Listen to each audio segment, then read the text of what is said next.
উদ্দেশ্য আল্লাহর ঘরের জন্য আজকে জালসা। এই আল্লাহর ঘরকে আপনারা কেউ ভুলবেন না, এটা আমার বিশ্বাস। খালি দুটো হাদিস আমি আপনাদের সামনে পেশ করছি।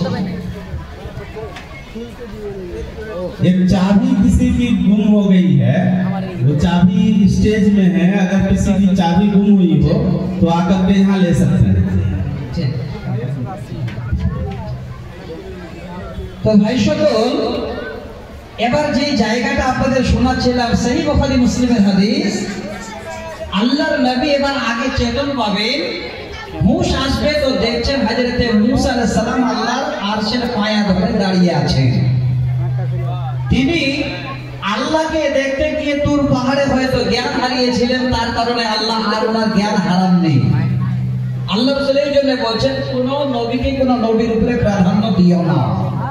শুধু তা নয়, আমার শোনাচ্ছে আল্লাহর কোরআন সূরা জুমার আয়াত নাম্বার ৭৫। আল্লাহর নবী বলছেন, ওই আল্লাহ আরশে আজমে বসবেন, আর আল্লাহর আরশের চারিদিকে ফেরেশতা মণ্ডলী তারা যেন আল্লাহর আরশ ঘিরে থাকবে। সেই ফেরেশতাগুলো এবার আল্লাহর আরশের আশেপাশে ঘিরে থাকবে, তবে চুপে চাপে নয়। আল্লাহ বলছেন, ওয়াতারাল মালাইকাতা হাফিনা মিন হাওলিল আরশ ইউসাব্বিহুনা বিহামদি রাব্বিহিম ওয়া কুদিয়া বাইনাহুম বিল হক ওয়া কিলা আলহামদুলিল্লাহি রাব্বিল আলামিন। আল্লাহ পাক বলেন, আমার ফেরেশতারা আমার আরশের চারিদিকে এবার যেন ঘিরে থাকবে, আর তারা আমার তাসবিহ তাহলিল করবে, তারা হকের উপরে থাকবে, এবং সেদিন ফয়সালা হবে হকের উপরে। আমার বুঝার কথা হলো, আল্লাহ পাক আরশে আজমে ভাবে বসবেন, আর আমরা সবাই আল্লাহর সামনে সেদিন দণ্ডায়মান হব। হে ভাই আমার, আজকে আপনারা ভালো করে একটু শুনে রাখেন। আপনারা বসে আছেন, আপনার মাথার উপরে সুন্দর করে টেন টাঙানো আছে, আপনাদের মাথার উপরে ছাদ দেওয়ানো আছে, কিন্তু যেদিন আল্লাহ আরশে বসবেন, সেদিন আল্লাহর আরশ ছাড়া এতটুকু কোন রকমের লুকাবার জায়গাও থাকবে না, কোন জায়গা থাকবে না। ওই দিন মানুষ আল্লাহর কাছে ত্রাহি ত্রাহি করবে। কিভাবে, কেন ত্রাহি ত্রাহি করবে? একটু শুনেন, বুখারী মুসলিমের হাদিস শোনাচ্ছি, একদম সহিহ সনদে হযরত মিকদাদ রাদিয়াল্লাহু তাআলা আনহু হাদিসের রাবী, হাদিস নাম্বার 5304। তিনি বলছেন, নবীজি বলেন, সেদিন আল্লাহ পাক আরশে আজমে বসবেন, আমরা সবাই আল্লাহর সামনে দণ্ডায়মান হব। হে সমস্ত বাংলার গ্রামের মানুষ, সেদিন আমরা কি হালাতে থাকব?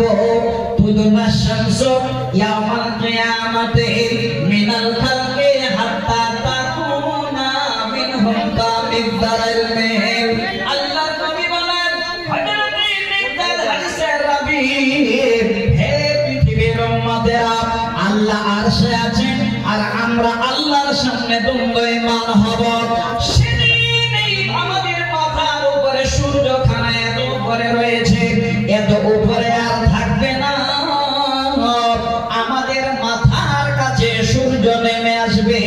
নবী বলছেন, তুদনা শামসু ইয়াউমাল কিয়ামাতি মিনাল খালকি হাত্তা তাকুনা মিনহুম কামিকদারাল মাইল। সেদিন হয়তো সুরমাদানের কাঠির নে মাথার উপরে সূর্য কিংবা এক মাইল উপরে চলে আসবে। মানুষ ত্রাহি ত্রাহি করবে, লুকাবার কোন রকমের কোথাও জায়গা পাবে না। নবীজি বলছেন, যারা যেভাবে আমল করেছে ওই আমলের দরুন তারা যেন সেখানে সূর্যের তাপে ঘেমে যাবে। কেউ কেউ নিজের ঘামে নিজের হাঁটু পর্যন্ত ডুবে যাবে, কেউ নিজের কোমর পর্যন্ত ডুবে যাবে, কেউ নিজের গলা পর্যন্ত ডুবে যাবে। আল্লাহ নবী শেষের বেলায় যখন ইশারা করে মুখের দিকে দেখান, কেউ নিজের মুখ পর্যন্ত ঘামে ডুবে যাবে। আর মাথার কাছে সূর্য নেমে আসার কারণে মানুষ পাগলের মতো ছুটাছুটি করবে। আল্লাহর নবী বলছেন, হে উম্মত, সেদিন তোমার পাশে দাঁড়াবার মতো, তোমাকে ছায়া দেওয়ার মতো তোমার কেউ যেন কাছে আসবে না। মাথার উপরে ছায়ার ব্যবস্থা থাকবে, সেটা হলো যারা আল্লাহ রাস্তায় সাদকা করে, আল্লাহ রাস্তায় যারা দান করে, আল্লাহর ঘরে যারা হাত বাড়িয়ে দেয়। নবীজি বলছেন সেদিন কিয়ামতের দিনে ওই সূর্যের নিচে মাথার উপরে এই সাদকা ওই বান্দা বান্দির জন্য যেন যতক্ষণ হিসাব না হবে ওই সাদকা যেন মাথার উপরে ছায়া হয়ে দাঁড়াবে। আমার ভাই, হিসাব শুরু হয়নি, খালি আমাদের দাঁড় করিয়েছেন, সূর্য মাথার কাছে আল্লাহ নামিয়ে দিয়েছেন। আমরা পাগলের মতো সেখানে ত্রাহি ত্রাহি করছি, কিন্তু লুকাবার কোনো জায়গা নাই। আমরা যাব কোথায়, কোনো জায়গা নাই। একমাত্র জায়গা আছে আল্লাহর আরশ। আল্লাহর আরশ ছাড়া আর কোনো লুকাবার জায়গা নাই। যতক্ষণ হিসাব না হচ্ছে আপনাকে এতটুকু সাহায্য করবে, ইন্নামাল মুমিনু ইয়াস্তাদিরুল মুমিনু ফি সাদকাতিহি, যারা সাদকা করবে মুমিনেরা, এই সাদকাই সেদিন তাদের মাথার উপরে ছাতা হয়ে দাঁড়াবে। আর এই সমস্ত সাদকা সেদিন আপনাকে কিছুটা রক্ষা করবে, তাছাড়া আপনাকে রক্ষা করার মতো আপনার স্ত্রী, আপনার ছেলে, আপনার বাবা, আপনার মা কেউ দাঁড়াবে না। তো ভাই আমার বন্ধু, আমি আপনাদের এই জন্য আজকে এই রকমের একটা জায়গায় নিয়ে আসছি যে আমাদের সবাইকে দাঁড় হতে হবে, আমাদের সবাইকে আল্লাহর কাছে যেতে হবে। সেদিন আল্লাহর আরশ পাওয়ার জন্য ছুটাছুটি করব, উপায় কোথাও থাকবে না। তবে 7 থেকে 8 প্রকারের ব্যক্তি উপায় পাবে। আমি আপনাদের ছোট করে শোনাচ্ছি, এখনো হিসাব শুরু হয়নি।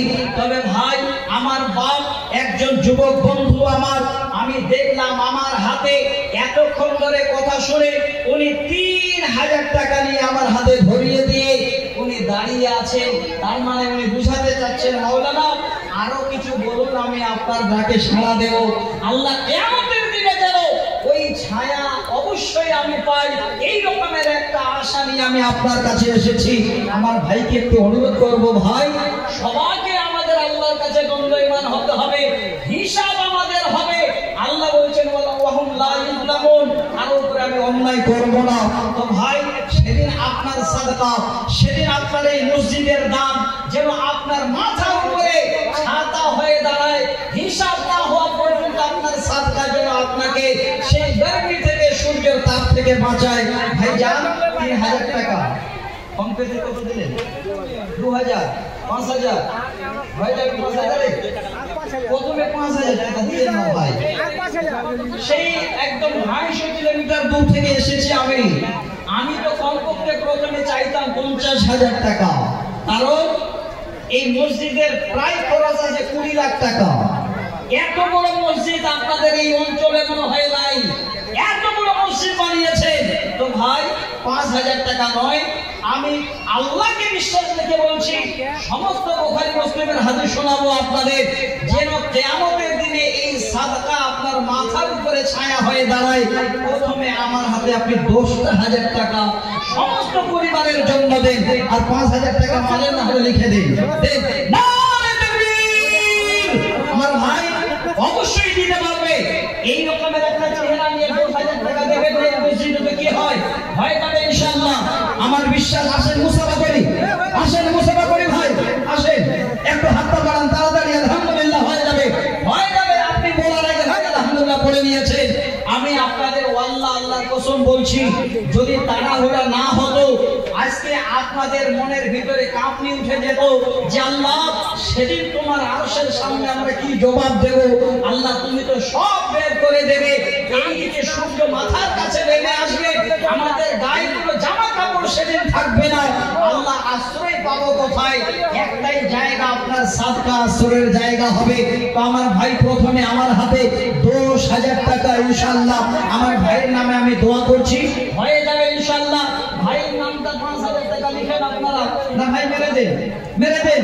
আপনার পরিবার সুখী হবে, আপনি সুখে থাকবেন, দেরি করবেন না। আচ্ছা ভাইয়া, কার মন চাচ্ছে যে আল্লাহ সেই দিনটাতে আমার বিবি আমাকে সাথ দেবে না, আমার ছেলে আমার সাথ দেবে না, আমার বাবা আমার সাথ দেবে না, এই ভাইয়ের মতো আর বেশি নয় 4 জনকে দেখতে চাই। 10,000 টাকা নিয়ে আমার সামনে আপনারা দাঁড় হবেন। আমি আপনাদের কাছে অনুরোধ করছি, যদি আপনারা আজকে হাত বাড়িয়ে দিতে পারেন, কিয়ামতের দিনে সাদকা আপনার ছায়া হবে। এই দুনিয়াতে আল্লাহ পাক নিজেই আপনার জন্য বেমারের চিকিৎসা করবেন। আল্লাহ পাক আপনার জন্য সবথেকে বড় ডাক্তার হবে।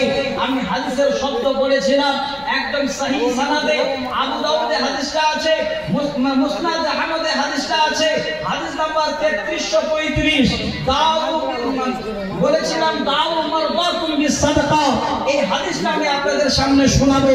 এই ভাইয়ের জোড়া আর 4 জন, বেশি নয় 10,000 টাকা করে এই বানসার গ্রামের মানুষ এত বড় একটা সাদকা দেবেন আল্লাহর ঘরে, যে ঘরটা হলো পৃথিবীর সবথেকে অতি উত্তম ঘর, অতি উত্তম জায়গা। এই ভাইয়ের একটা জোড়া আসেন তো ভাই, 10,000 টাকা। আমি আপনাদের 5 জনের কাছে আবেদন করেছি, দেরি করবেন না। একজন ভাই আমার হয়ে গেছে, ভাই আপনার নামটা আল্লাহর কাছে লিপিবদ্ধ হয়ে গেছে, আপনি লিখেন, নামটা লিখেন, ভাই দেবে ইনশাআল্লাহ। ভাই আমি আপনাকে বলছি, মুসাফিরের দোয়া আল্লাহ ফিরিয়ে দেয় না, মুসাফিরের দোয়া আল্লাহর কাছে কবুল হয়। আপনার প্রথম নামটা 10,000 এর যখন উঠে গেছে, আপনি না হলো যেদিন কাজ চালু হবে সেদিন দেবেন। আচ্ছা ভাইয়া, 4 জন 10টা করে 1000 টাকা। কোন আল্লাহর বান্দা এত তাড়াতাড়ি করে হাতটা বাড়াবেন। আমি আপনাদের জন্য অনেক কিছু নিয়ে এসেছি, যেগুলো দেওয়ার জন্য আমি প্রস্তুত আছি। হয়তো আমি তাড়াহুড়া করছি, টিপ টিপ করে মেঘ পড়ছে, ওইদিকে 3 জন মুকাররির অপেক্ষা